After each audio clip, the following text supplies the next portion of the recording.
بسم اللہ الرحمن الرحیم الحمدللہ رب العالمین والعاقبۃ للمتقین والصلاة والسلام علی سید الانبیاء والمرسلین وعلی آلہ واصحابہ اجمعین اما بعد۔ ناظرین و سامعین السلام علیکم ورحمۃ اللہ تعالی وبرکاتہ۔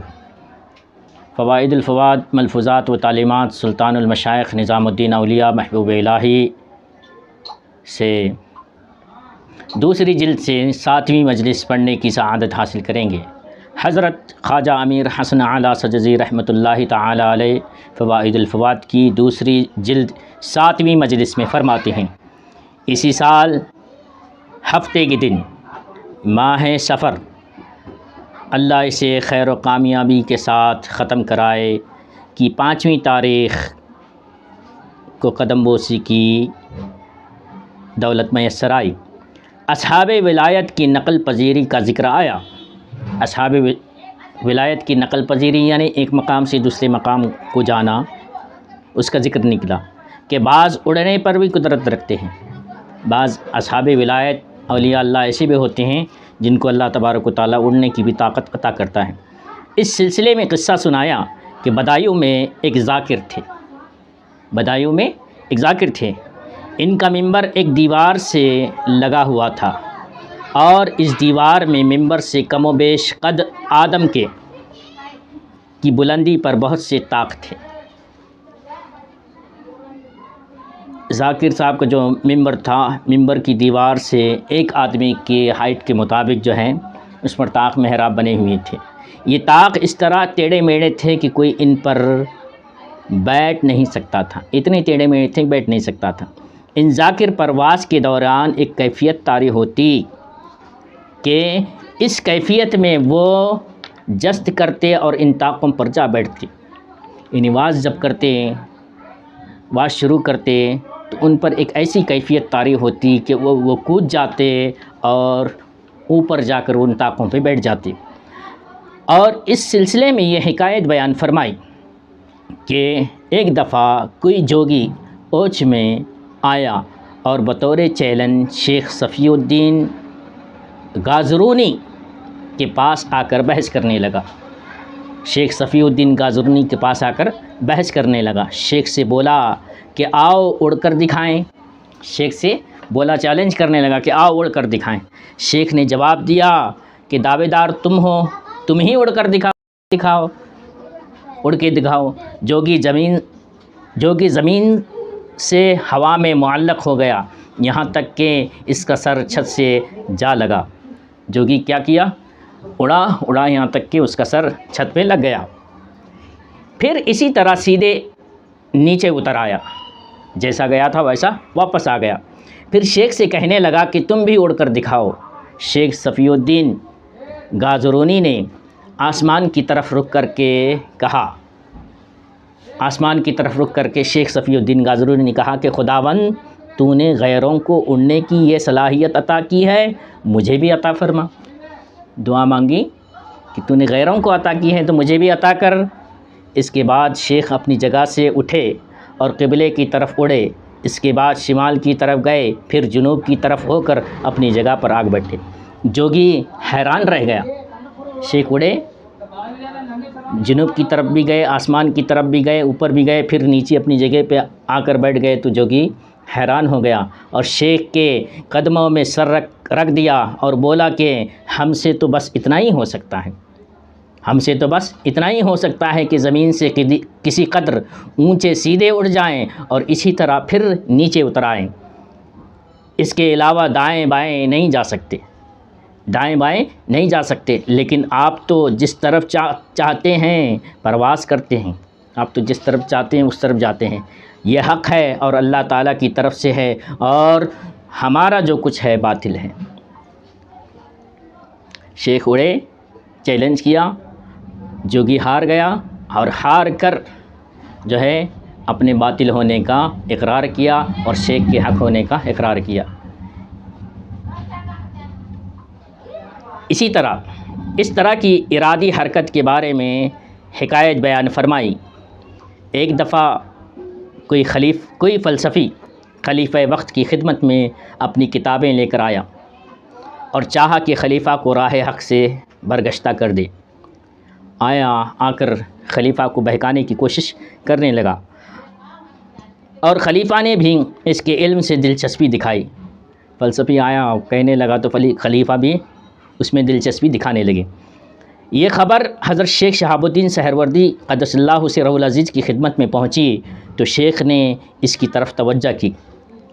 لوگوں نے جب ان کو شیخ شہاب الدین سہروردی کو یہ بات بتائی تو شیخ شہاب الدین نے اس کی طرف توجہ کی اور فرمایا کہ جب خلیفہ ان فلسفیوں کی طرف مائل ہوگا تو ایک جہاں میں اندھیرا ہو جائے گا، یعنی جب خلیفہ جب ان کے چکر میں آ جائے گا فلسفیوں کے تو دنیا میں اندھیرا ہو جائے گا، لوگ بہک جائیں گے۔ یہ فرما کر کھڑے ہو گئے اور خلیفہ کے محل میں تشریف لائے۔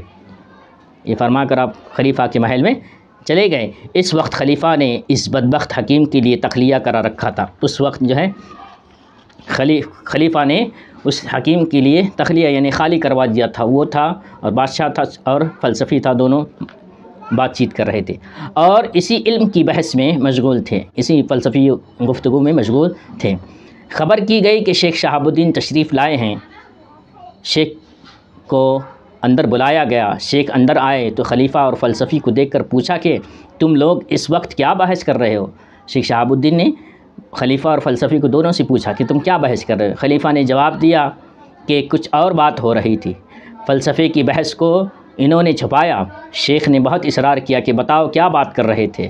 جب شیخ نے بہت تقاضا کیا تو وہ فلسفی بولا کہ ہم اس وقت یہ بحث کر رہے تھے۔ ہم اس وقت کیا بحث کر رہے تھے؟ فلسفی بتانا شروع کیا کہ آسمان کی حرکت طبیعی ہے، حرکتوں کی آسمان کی حرکت طبیعی ہے۔ اب حرکتوں کی کتنی قسمیں ہیں یہ بیان کرتے ہیں۔ حرکتوں کی 3 قسمیں ہیں، طبعی، ارادی اور قصری۔ طبعی، ارادی اور قصری۔ حرکت طبیعی وہ ہے کہ خود اپنی خاصیت سے گردش ہو، خود اپنی خاصیت سے گردش ہو، جیسے کہ پتھر کو ہاتھ سے چھوڑا جائے وہ زمین پر گرتا ہے، پتھر کو ہاتھ سے چھوڑا جائے وہ زمین پر گرتا ہے، یہ حرکت طبیعی ہے۔ حرکت ارادی وہ ہے کہ اپنی مرضی سے جس طرف چاہے حرکت کرے، یعنی اپنی مرضی سے چاہے جس طرف پھینکے۔ حرکت قصری وہ ہے کہ اسے کوئی اور حرکت میں لائے۔ حرکت قصری یہ ہے کہ اسے کوئی اسے حرکت کرنے والا ہو، جیسے کہ کوئی فضا میں پتھر پھینکے، اس کو حرکت قصری کہتے ہیں، اس کو حرکت قصری کہتے ہیں۔ جب پھینکنے کی قوت کم ہوگی تو اپنی خاصیت کے مطابق زمین پر گر پڑے گا، یعنی پھینکیں گے اس کی قوت کم ہوگی تو واپس زمین پر آ کے گر پڑے گا، جس کو حرکت طبیعی کہتے ہیں۔ اب ہم اس بحث میں ہیں، اس بات پر گفتگو کر رہے ہیں کہ فلک کی حرکت طبیعی ہے۔ تو یہ گفتگو ہو رہی تھی کہ ان دونوں کے درمیان ان تینوں میں سے کون سی فلک کی آسمان کی حرکت کون سی ہے؟ تو فلسفی کہہ رہا تھا کہ طبیعی ہے۔ شیخ نے فرمایا کہ نہیں، ایسا نہیں ہے۔ شیخ نے فرمایا ایسا نہیں ہے، اس کی حرکت قصری حرکت ہے۔ وہ بولے کہ کیسے؟ شیخ نے فرمایا کہ اس حیات اور صورت کا ایک فرشتہ ہے، اس حیات کا، اس شکل و صورت کا ایک فرشتہ ہے، خداوند تعالیٰ عز و جل کے فرمان کے مطابق آسمان کو گردش میں رکھتا ہے، جیسا کہ حدیث میں آیا ہے۔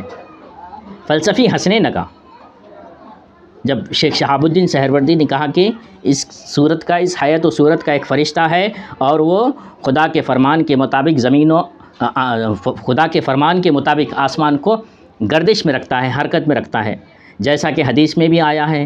فلسفی جب یہ سنا تو ہنسنے لگا۔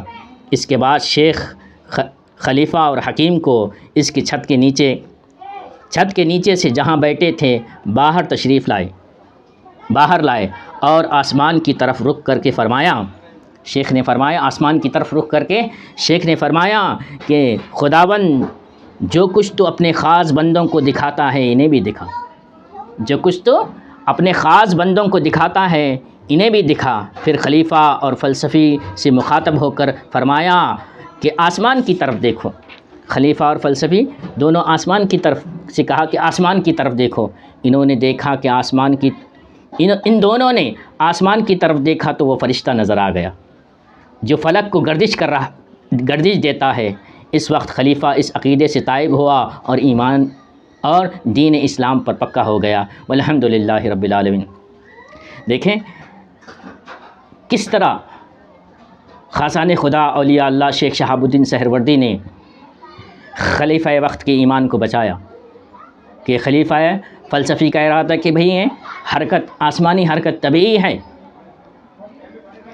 ہے، لیکن شہاب الدین سہروردی نے اس سے بحث کرنے کے بعد جب باہر نکل کر انہوں نے کہا کہ بھئی یہ فرشتہ ہے، فرشتہ آسمان کو حرکت دیتا ہے اور آسمان کی حرکت طبیعی نہیں ہے، قصری ہے. شہاب الدین سہروردی رحمۃ اللہ تعالی علیہ نے اسے دکھا کر ثابت کر دیا.